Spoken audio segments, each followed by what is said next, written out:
আসসালামু আলাইকুম। আন্দোলনকারীদের উপর গুলি না চালানোর নির্দেশনা চেয়ে হাইকোর্টে রিট এবং এই রিট আবেদনে ডিবি হেফাজতে যে ৬ জন সমন্বয়ক আটক আছে তাদেরও মুক্তি চাওয়া হয়েছে, পরিবারের কাছে ফেরত দিতে বলা হয়েছে। ইন্টারেস্টিং যে তার মানে হচ্ছে আন্দোলনকারীদের উপর গুলি চালানো হয়েছে, এটা মোটামুটি এখন স্বীকৃত এবং এটি ঢাকার হাসপাতালগুলো তার সাক্ষী বহন করছে। যারাই মারা গেছে তাদের ময়নাতদন্ত করলেই পরিষ্কার ছররা গুলিতে বা সরাসরি বুলেট বুকের পাঁজর ভেদ করে চলে গেছে, মাথা বিদ্ধ হয়ে চলে গেছে গুলি। এগুলি একেবারেই প্রমাণিত ব্যাপার, কিন্তু কেউ এটির বিচার দাবি করে যে কোর্টে যাওয়ার ঘটনা এটা প্রথম হলো। তো এই খবরে বলা হচ্ছে কোটা সংস্কার আন্দোলনকারীদের উপর গুলি না চালানোর নির্দেশনা চেয়ে হাইকোর্টে রিট দায়ের করা হয়েছে। সোমবার হাইকোর্টের সংশ্লিষ্ট শাখায় সুপ্রিম কোর্টের আইনজীবী মঞ্জুর আল মতিন প্রীতম ও আইনুন নাহার সিদ্দিকা লিপি এই রিট দায়ের করেন। একই সঙ্গে রিট আবেদনে ডিবি হেফাজত থেকে কোটা আন্দোলনের ৬ সমন্বয়কের মুক্তির নির্দেশনা চাওয়া হয়েছে।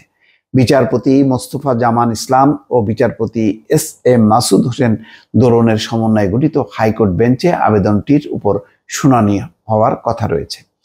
এদিকে পুলিশের হেফাজতে থাকা অবস্থায় গতকাল রোববার রাতে কর্মসূচি প্রত্যাহার করার একটি ভিডিও বার্তা দিয়েছিলেন কোটা সংস্কার আন্দোলনের অন্যতম নেতা নাহিদ ইসলাম। তবে অন্য ২ জন সমন্বয়ক অভিযোগ করেন জিম্মি করে নির্যাতনের মুখে বা বন্দুকের নলের মুখে এই বক্তব্য দেওয়ানো হয়েছে এবং এটি প্রত্যাখ্যান করেছে যারা বাইরে আছেন যে সমন্বয়করা তারা, এবং তারা আন্দোলন কর্মসূচি চালিয়ে যাচ্ছেন।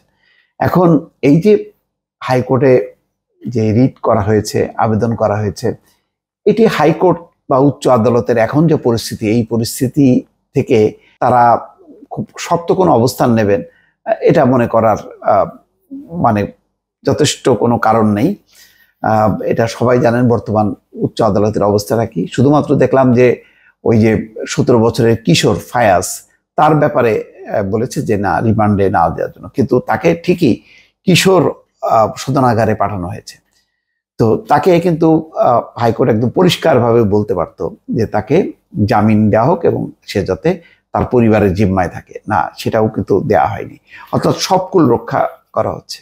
এবারও দেখেন এই যত পরিস্থিতি তার একটা দায় কিন্তু উচ্চ আদালতের আছে, কেননা উচ্চ আদালত সরকারের যেই সার্কুলার ছিল কোটা নিয়ে সেটি বাতিল করে প্রথমে হাইকোর্ট।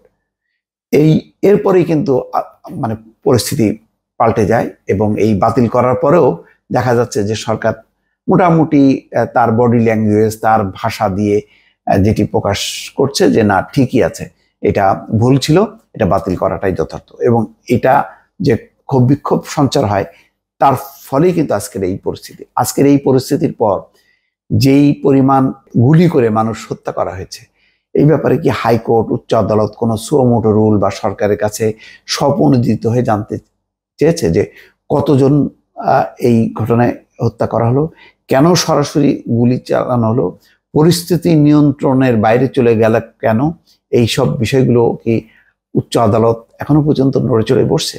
তো সুতরাং এই অবস্থার প্রেক্ষিতে হাইকোর্টে রিট আবেদন করে কতখানি এটি সুরাহা করা যাবে যে আন্দোলনকারীদের উপর যে গুলি আর চালানো হবে না বা যেটি চলেছে তার বিচার হবে, এটি আশা করা যথেষ্ট মানে কোনো কারণ আছে বলে আমি মনে করি না। দর্শক ভালো থাকবেন, আল্লাহ হাফেজ।